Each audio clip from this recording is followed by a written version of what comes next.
Today, we'll be taking a look at a game I picked up at a GameStop entirely on a whim about 10 years ago. And if you haven't picked up on this channel's vibe, I feel like that sentence describes it perfectly. We're not talking bargain bin. I found today's game in that pile of yellow paper sleeves, the super discounted stack. It was like 90% sports games most of the time, but I always checked because I was a weird kid who liked finding weird games.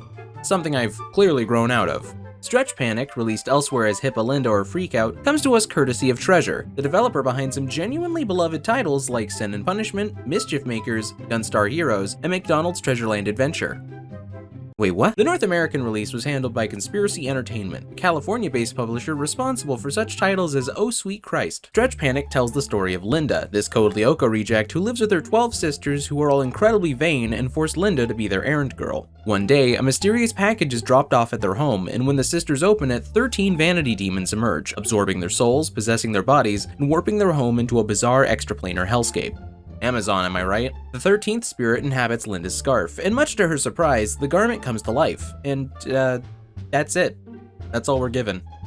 The controls of Stretch Panic are pretty straightforward. The left stick controls Linda, and the right stick controls her scarf. Pressing R1 sends her scarf forward, and if it connects with the surface, it will pinch and pull on it, snapping back when you let go. This works on literally every surface in the game, which is pretty darn cool for a PS2 game. You can lock onto enemies and other specific objects with L1, which makes it a lot easier to pinch moving targets like the game's numerous bosses. This is also your main way of recentering the camera, which, I'll admit, is a little annoying at times. Wiggle the right stick or press R3 once you've pinched a surface, and Linda will either catapult herself over the anchor point or slam headfirst into it. Pressing R3 will also throw any object Linda has picked up with her scarf. And that's it. Those are your primary means of dealing damage and platforming.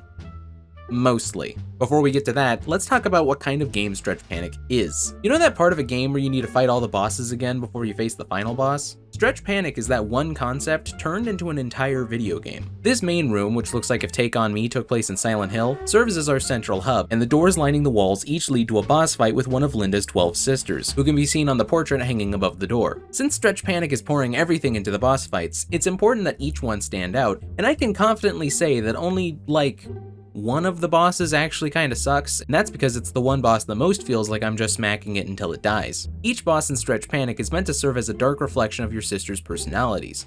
The family pyromaniac becomes a fire-breathing jawbreaker, the inventor becomes a scientist atop a giant robot, and the horror nerd becomes a "oh, we'll get to you, motherfucker." The point is, the bosses in this game come in a variety of shapes and sizes, each with unique elements to their fight which prevent any two bosses from feeling alike. And part of the fun is figuring out how you need to attack a particular boss to do the most damage. Sometimes as simple as attacking an exposed weak point, and sometimes it's as complicated as gathering the parts of the boss's face or protecting friendly NPCs capable of making the boss vulnerable. Cool as these bosses are, you may have noticed two things about Stretch Panic by now. One, the bosses are mostly comprised of low poly untextured shapes, and two, the game is kind of blurry. And I feel like the reason for these things are one and the same. Simply put, the game's stretching engine puts too much stress on the PS2 for the environment to be both detailed and stretchy, and as a result, Treasure opted for this low poly aesthetic and smaller boxed-in arenas, sacrificing graphics for the sake of the gameplay. Personally, I do think gameplay should take priority over graphics, but considering this game was released the same year as Metal Gear Solid 2, something you wouldn't have even guessed by the look of it, I understand why critics weren't impressed, if they even knew the game existed at all. Of course, before you can even challenge a boss, you're gonna need points, and to earn points, you'll need to enter one of the EX stages in the hub. There are 4 EX stages in the game, 2 unlocked at the start of the game with 2 more unlocked as you progress, and if you went into this video knowing anything about Stretch Panic, it was probably this.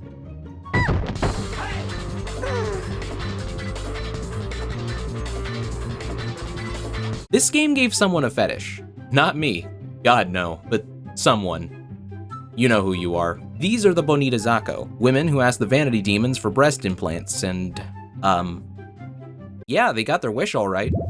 And before you ask, yes, these ladies are the only non-boss enemies in the game. You'll find them wandering around every stage, wearing nothing but a bikini even when the stage is made of ice, and weirdly enough, they're technically harder to damage than the bosses. Snap attacking their massive Magumbos won't make them so much as flinch, and puts you in a position to be literally clobbered to death by Booba. Instead, you want to strafe around them and either snap their bikini or their head. Every time you land a hit, they'll be stunned and you'll get a point. Their heads are easy targets, but the additional damage dealt kills them faster for a lower point yield, so it's better to try pinching their legs or badonk to squeeze more points out of them, and that is the creepiest thing I've ever said on this channel.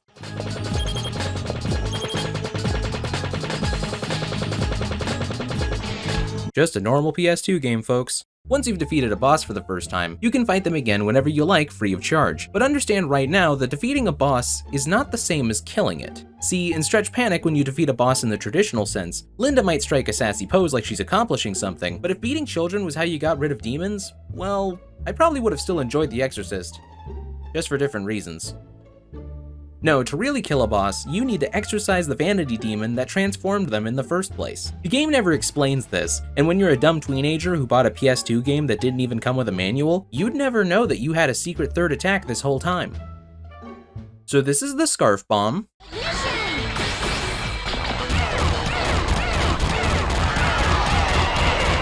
First things first, the Scarf Bomb does cost 5 points to use. You activate it by pinching the boss and then hitting L3 and R3, and you can miss or be knocked out of it. But you only need to successfully use it once and then defeat the boss to exorcise the demon. So presuming you succeed each time you use the Scarf Bomb, you will need at least 60 points to exorcise each of your sisters. The other 33 points are spent on boss door entry fees, presuming you successfully defeat them on your first try, which is not hard to do. This game is not difficult. In fact, my only death during the recording of this video was done on purpose. Once you have a grip on the controls and how each fight works, Stretch Panic can be beaten in about an hour, though the boss rush focused gameplay makes it feel intentional. Instead of feeling short from a lack of content, it feels short in a way that encourages replays and speedruns. There are only really 2 bosses who can come close to killing me whenever I replay it, one being the final boss, who is also fittingly the hardest to Scarf Bomb, and Demonica, who may be one of the best boss concepts in the game, and simultaneously the coolest and most annoying to fight. I enjoy fighting Demonica because it's interesting from a mechanical standpoint, but I also kinda hate fighting Demonica because those mechanics involve tracking the motions of a silhouette in a dark hallway, in a dark castle, with blur. Demonica is basically a horror movie villain, and you never actually see her. In fact, never seeing her is how you survive the fight, because rather than making attacks, Demonica is trying to break into the room, track her movements between the different doors, attack the doors to drive her off, and keep your ears open for when she starts moving around under the floor. The most important thing to keep an eye on, though, is the stained glass window. When you see this silhouette, it means she's in the window on the opposite side of the room, and you better rush over and attack her, because otherwise...